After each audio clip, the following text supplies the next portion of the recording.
So, a very good morning to all of you. Moving further on thermal engineering, we have our next numerical problem. बहुत basic question है और इस तरह के सवाल आपके एग्जामिनेशन में पूछे जाते हैं. इनफैक्ट जनरल कंपटीशन के लिए तो बहुत यूज़फुल है.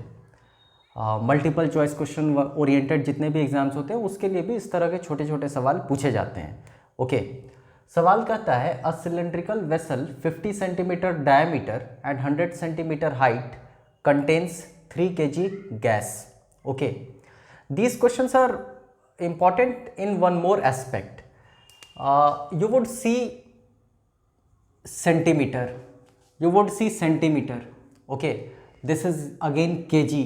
आगे आप देखोगे क्वेश्चन में तो प्रेशर को इंडिकेट किया गया है 60 सेंटीमीटर ऑफ Hg. मतलब यूनिट को मैच करना, this is a very important part. ये भी एक बहुत बड़ा एस्पेक्ट है. सवाल में ये भी कोशिश करना है हम लोगों को समझने का. खैर, तो हम लोग यहाँ पर देख रहे हैं कि एक वेसल है जिसका ज्योमेट्रिकल कंस्ट्रक्शन की बात की जाए तो वो सिलेंड्रिकल है. फाइन, मतलब हम लोग सिलेंडर वाला सारा वॉल्यूम का फॉर्मूला लेकर चलेंगे. आगे कहता है you tube mercury manometer indicates that pressure in the vessel is 60 centimetre of Hg above atmosphere. उम्मीद कर रहे हैं कि एटमॉस्फेरिक प्रेशर आप लोगों को पता होगा 760 मिलीमीटर ऑफ Hg. यहाँ पर ये सेंटीमीटर में दिया हुआ है तो थोड़ा सा बारीकी से देखना है. अब सवाल पूछता क्या है, तो कहता है determine absolute pressure of the gas in the vessel in bar. This is important. Okay, आगे कहता है take barometer reading as 760 millimetre of Hg. Fine, सवाल में आपको सेंटीमीटर दिया हुआ है, ध्यान रखना है. दूसरा कहता है specific volume of the gas और तीसरा कहता है mass density of the gas. बहुत आसान सा सवाल है, just take a look on it. अब अगर हम लोग पहले absolute pressure in the vessel कोशिश करें पता करने की,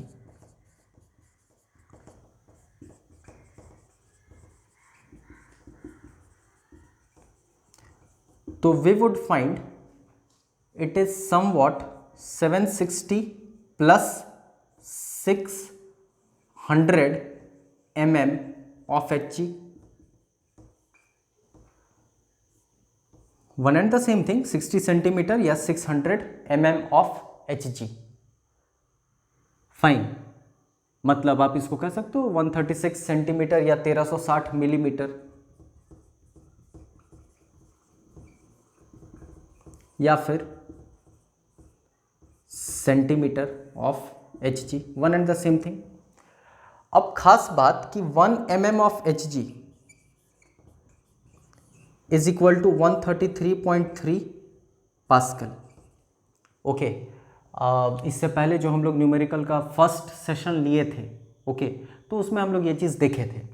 that means 1360 mm of Hg would be equal to 1360 into 133.3 pascal. On calculation, I think you would get 1.813 into 10 का पावर 5 पास्कल. 1.813 into 10 का power 5 pascal.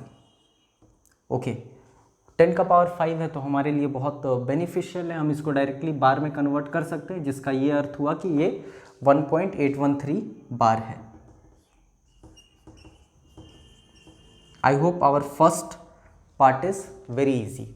Just take a look on it. अब अगर हम लोग सेकेंड पार्ट में हैं, question कहता है specific volume of the gas निकालने को. ओके, अब वॉल्यूम ऑफ द वेसल निकलेगा कैसे?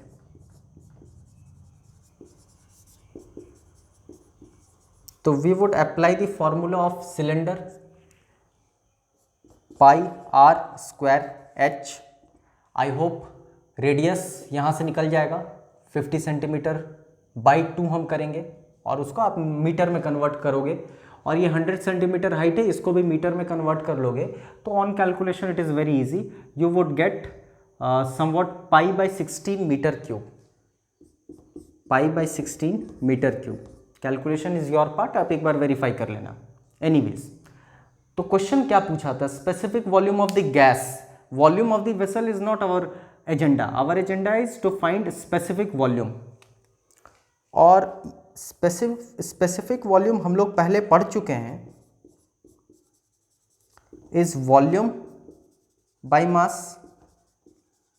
Okay, that means pi by 16 and divided by, I think सवाल में मास भी दिया हुआ है, आप ध्यान से अगर फर्स्ट सेंटेंस को देखोगे it would B 3 kg।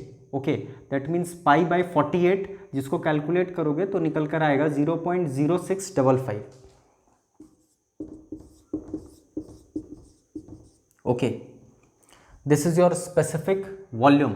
Unit की बात की जाए तो फॉर्मूला थोड़ा सा आप देखो, वॉल्यूम बाय मास है, मतलब वॉल्यूम का यूनिट हो गया मीटर क्यूब और मास का यूनिट हो गया KG. That means it would be somewhat metre cube by KG. I hope things are very clear, just take a look. अब तीसरा सवाल कहता है मास डेंसिटी। तीसरा सवाल कहता है मास डेंसिटी। ओके, अब मास डेंसिटी एग्जैक्टली होता क्या है? तो अर्लियर बेसिक लेक्चर्स में हम लोग इस पर बात किए हैं कि mass density is equal to 1 upon specific volume. Specific volume आप निकाल चुके हो, तो बहुत आसान है, अगर उसका रेसिप्रोकल कर दोगे तो वो मास डेंसिटी निकल जाएगा। That means 1 divided by, I should write 1 divided by specific volume, which is equal to 1 divided by 0.0655 metre cube per KG. That means इसका यूनिट इसके एकदम विपरीत आएगा और वो होगा 15 केजी पर मीटर क्यूब। ओके, नाम ही बता रहा है mass density. Anyways, on calculation you would gate 15.3 KG पर metre cube.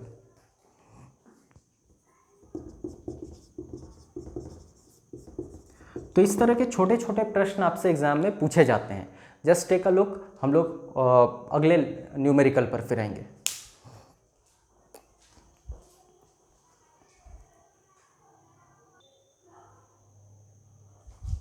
So this is our next question, again a very simple question.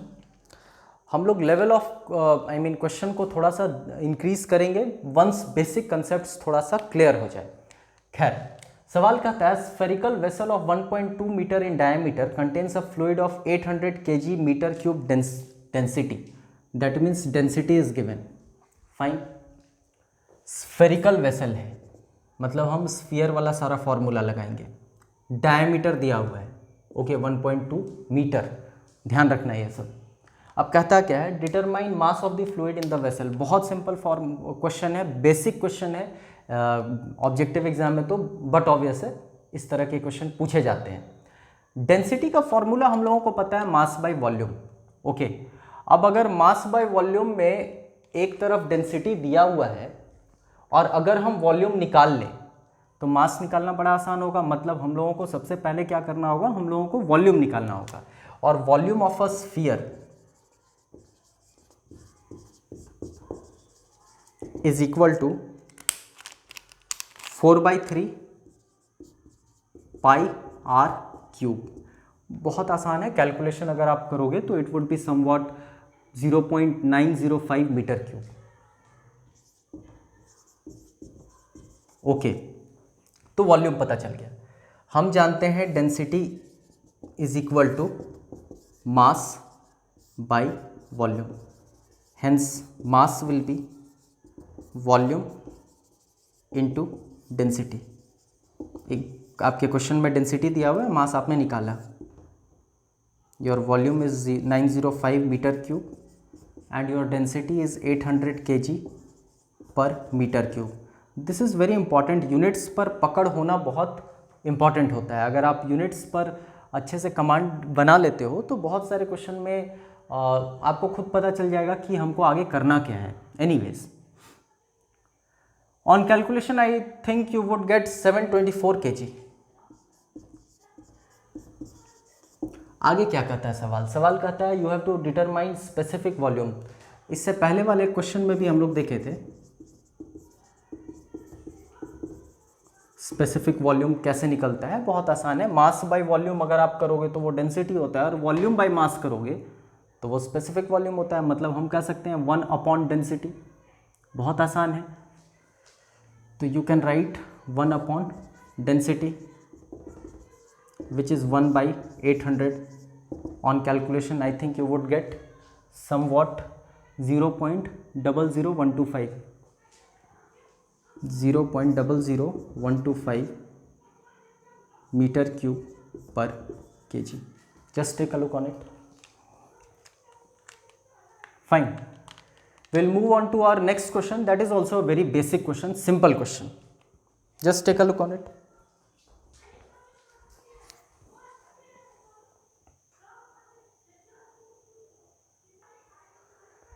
So this is our next question. सवाल कहता है a thermal power plant uses 200 tons of coal per hour. हम previous question में आपसे बात कर रहे थे कि यूनिट्स पर कमांड होना बहुत इंपॉर्टेंट है. इस क्वेश्चन में आप अगर यूनिट्स पर कमांड कर पाते हो और सिंपल यूनिटरी मेथड पर अगर आपको कमांड है तो I think this question is very simple. Okay, this questions has been taken from, I am very sorry I haven't told you that name of the book. These questions have been taken from a very good book, a very beautiful book, Thermal Engineering by Dom Kundwar. This is a very important book, I mean a very famous book of thermal engineering. Okay, so all the three questions have been taken from this book only. सवाल कहा एक thermal power plant है जो 200 ton coal per our use करता है. अब आगे कहता है the calorific value of the coal used is 24 × 10⁻³ kilo joule per KG. Calorific value होता क्या है? बहुत आसान है. On combustion of any fuel, जो आपको अमाउंट ऑफ हीट लिबरेटेड होता है, that is your calorific value.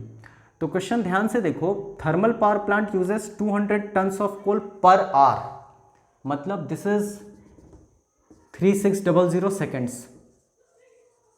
Okay, 1 घंटे की बात हो रही है. क्वेश्चन कहता है the calorific value of the coal used is 24 × 10⁻³ kilo joule per KG. This is KG and this is ton, मतलब इसको हम लोग 200 × 1000 केजी समझ सकते हैं. कहता है overall efficiency of the plant is 30%. That means जो भी प्लांट का आउटपुट मिलेगा केवल 30% मिलने वाला है. That is your efficiency. Okay, आपसे पूछा जा रहा है प्लांट आउटपुट कितना होगा. तो सबसे पहले अगर हम लोग heat liberated by burning coal per second निकाल लें, that means heat liberated by coal per second कोशिश करें निकालने का, तो it would be somewhat 200 tons, मतलब इतना केजी, और 1 केजी में 24 × 10⁻³. But this is per hour. ध्यान दोगे आप यहाँ पे, मतलब पर सेकेंड अगर हम लोग बात करें तो ये 3600 होना चाहिए. I think very easy. अच्छा, इसका यूनिट क्या होगा जरा सोचो, कोशिश करो समझने का.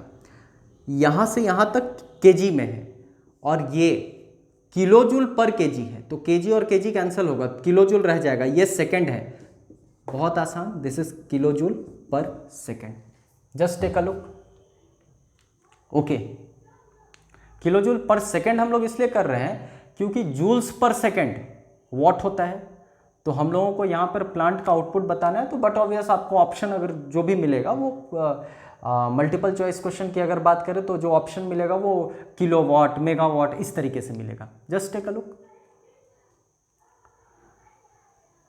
अच्छा, अब क्वेश्चन कहता है कि efficiency of the power plant is 30%. तो पावर लिबरेटेड अगर हम लोगों को निकालना हो,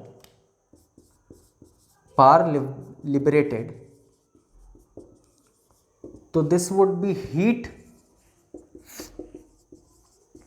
लिबरेटेड इनटू एफिशिएंसी. बहुत सिंपल सा लॉजिक है कि कुल मिलाकर इतना हीट लिबरेट हुआ इतने कोल को बर्न करने पर. कैलोरीफिक वैल्यू का कंसेप्ट वही होता है, लेकिन एफिशिएंसी ऑफ द प्लांट 30% है, मतलब हमको केवल 30% ही मिलने वाला है. 30% का अर्थ हुआ 30/100, जिसका अर्थ हुआ 0.3. तो हम लोग यहाँ पर बड़ी आसानी से निकाल सकते हैं 200 × 1000 × 24 × 10⁻³ by 3600 into 0.3. This is 30%. Fine. अच्छा, इसका यूनिट क्या होना चाहिए, जरा कोशिश करो समझने का. एफिशिएंसी का कोई यूनिट होता नहीं है. 30% मतलब 30/100 है, मतलब इसका भी यूनिट आपका किलो जूल पर सेकेंड ही आएगा. Okay, on calculation I think you would get somewhat 400 into 10 का पावर 3 किलोवाट, 400 इंटू 10 का power 3 kilowatt, joules per second is watt, this is I mean kilojoule, that means kilowatt.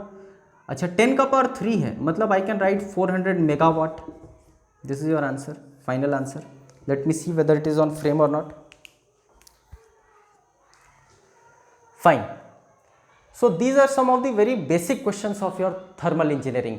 Directly ये आपके examination point of view से बहुत ज़्यादा important नहीं है, I mean अगर यूनिवर्सिटी एग्जाम की हम लोग बात करें तो, लेकिन ये सब बेसिक कंसेप्ट अगर आप जानोगे तब 14 मार्क्स और 7 मार्क्स का जो न्यूमेरिकल आता है, कंसेप्चुअल न्यूमेरिकल्स, उसमें ये सब बहुत हेल्प पहुँचाएगा.